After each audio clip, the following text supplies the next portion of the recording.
In Note 106, we saw the definition of the Riemann sum. That's where we're actually summing up all the areas of these little rectangles. And we are going to use that in this example and also take the opportunity to use it to demonstrate some of the ideas in Note 109, the summation properties. Okay, so let's continue here. We're given f of x equals x minus 2, that's our curve, and our restriction on our domain is 0 to 4. We're asked to find the Riemann sum with n equals 6 sub-intervals on the interval from a to b equals 0 to 4, using right endpoints for sample points. Okay, solution. We're going to use note number 106, so take a look at that. And note 106 describes this Riemann sum formula, and we'll call that formula R sub n, where n is a number of subintervals or number of rectangles. I equal 1 to n f of x sub I times delta x. In this case, we're using the number of rectangles to equal 6, n equals 6.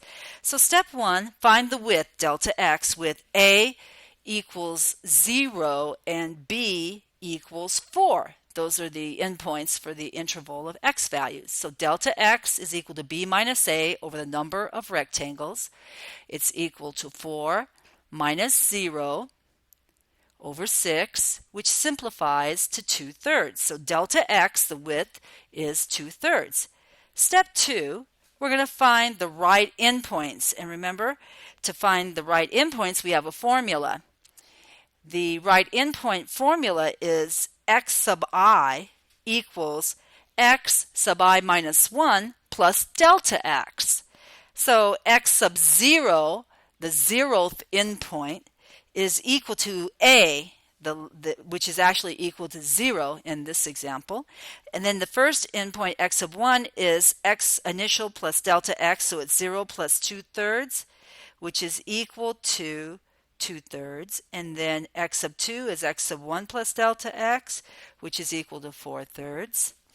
X sub 3 is x sub 2 plus delta x, which simplifies to the number 2.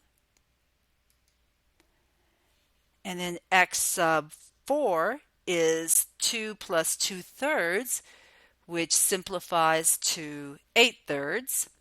We're almost finished. X sub 5 is 8/3 plus 2/3, which is 10/3. And finally, this better be our other endpoint. X sub 6 equals 10/3 plus 2/3, which is 12/3, which is 4. And we verify that we're good because that gave us our 6, x sub 1 through 6, and the last number had 4, and we needed our last value to be 4. Okay, step 3, find R sub 6 equals a Riemann sum. So using note 106, R sub 6 is equal to the sum I equal 1 to 6 f of x sub I times delta x. Okay, so let's expand that summation. R sub 6 equals f of x sub 1 times delta x plus f of x sub 2 times delta x. We're continuing like this with the index on x running from 1 to 6. And then on the next line, we're going to replace x sub 1, x sub 2, x sub 3 with what they're equal to from step 2, and then the delta x's will all be replaced with 2/3.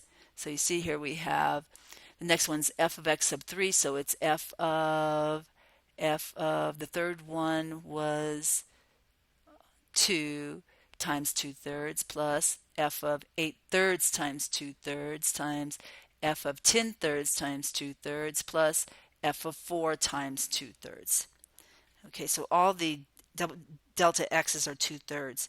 Okay, it's just arithmetic from here. Arithmetic, arithmetic. Let's skip ahead. Skip ahead. You can copy it. And that simplifies to negative 8/9 plus negative 4/9 plus 0 plus 4/9 plus 8/9 plus 4/3, which simplifies to 4/3. This is a very rough approximation. it's not exact. It's very rough approximation of the area under the curve by just adding up the area of the different rectangles. In this case, we only used 6 rectangles. How much closer this would be if we had taken the limit of rectangles going to infinity using infinitely many rectangles, then the estimation would have been accurate. This is not at all accurate, 4/3, but it's a really rough estimate.